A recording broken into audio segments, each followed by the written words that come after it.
Hey everybody, Celeste here. So today I want to do a video on something some of you may have never heard of, and actually it's a pretty new term in the medical community. I remember years ago when I first started looking into this term, leaky gut, nobody really knew what it was, and it was kind of like a new thing.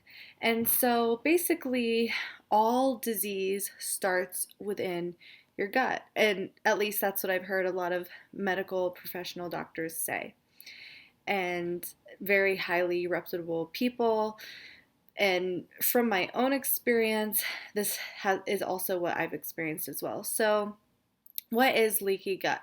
Now, I just typed this in on Google, so I'm just going to read this in or off of WebMD. It says a possible cause of leaky gut is increased intestinal permeability or intestinal hyperpermeability that could happen when tight junctions in the gut, which control what passes through the lining of the small intestine, don't work properly.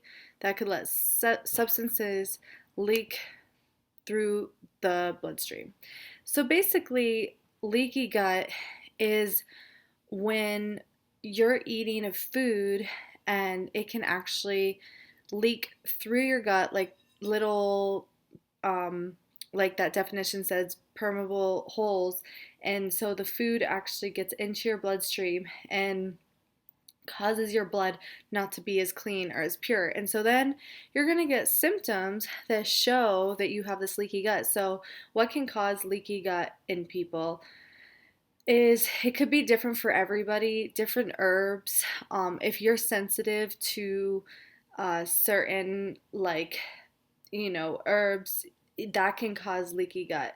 And you can notice the signs and symptoms, eczema, psoriasis, acne.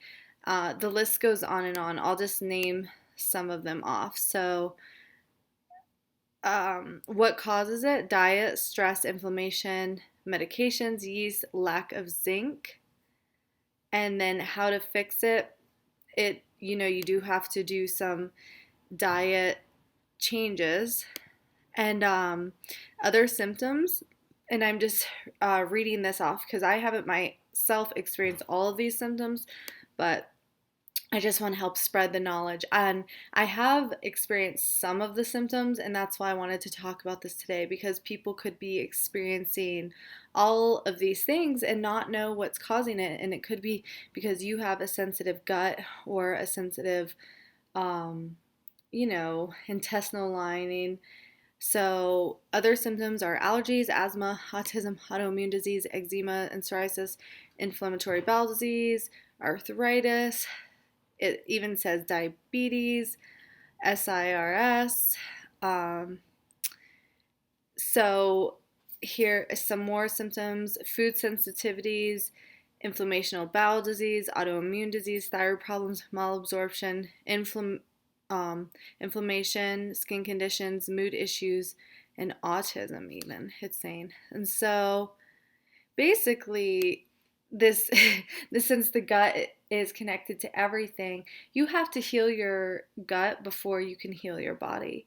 And so I noticed with myself at least that certain foods can cause it. And now, maybe not in everybody, but they do recommend, and you can just look up food sensitivities for leaky gut if you want to learn more. And so I'm not really sensitive to gluten, a little bit if I have too much, but not if I just have a little.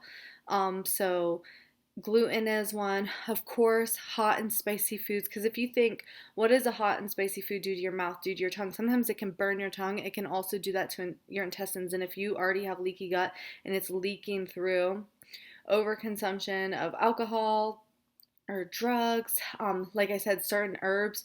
Now, herbs you have to be really careful with because, which most people don't use too many herbs. So, just off the top of my head, if you take any sort of thing that is making you go to the bathroom, a laxative, that can actually cause leaky gut because it's stimulating your bowel movements when you naturally would be going at a different rate or whatever. And so, if you do have a problem with constipation or something else, I recommend just eating a lot of fiber, which is a lot of bananas, a lot of apples, fruits, and vegetables, and that will take care of that. You don't have to take a laxative. So, all those things can cause leaky gut. And now, the main signs that I noticed in myself would be the skin condition, so the psoriasis and the eczema and the acne. And that is just an in your face condition that you might have leaky gut if you have skin conditions. Now, the other ones, like I said, I haven't really experienced, but I just wanted to bring this problem to light because not many people talk about it. And now I'll go into how you can heal leaky gut. So, the way that you heal it is basically the same recommendations I just gave you: a high fiber, fruit and vegetable diet. And you don't, if you already have this and you're already having major signs and symptoms, you don't want to aggravate it with foods like that could be hard on your stomach, like nuts and seeds and um, stuff like that, hot and spicy foods, like. And so you just really want to stick to basic bland tastes, bland and sweet taste. You don't want too much salty or acrid, pungent, bitter, spicy taste, because that is going to aggravate the lining of your gut. And if you're in the mode of healing, then you want to eat healing foods: watermelon, papaya, kale, lettuce, potatoes, carrots, and everybody's different. So you can get non-glutinous rice, so you could try rice and beans. But if you see a flare-up happen after you eat something, you can do the elimination diet as well.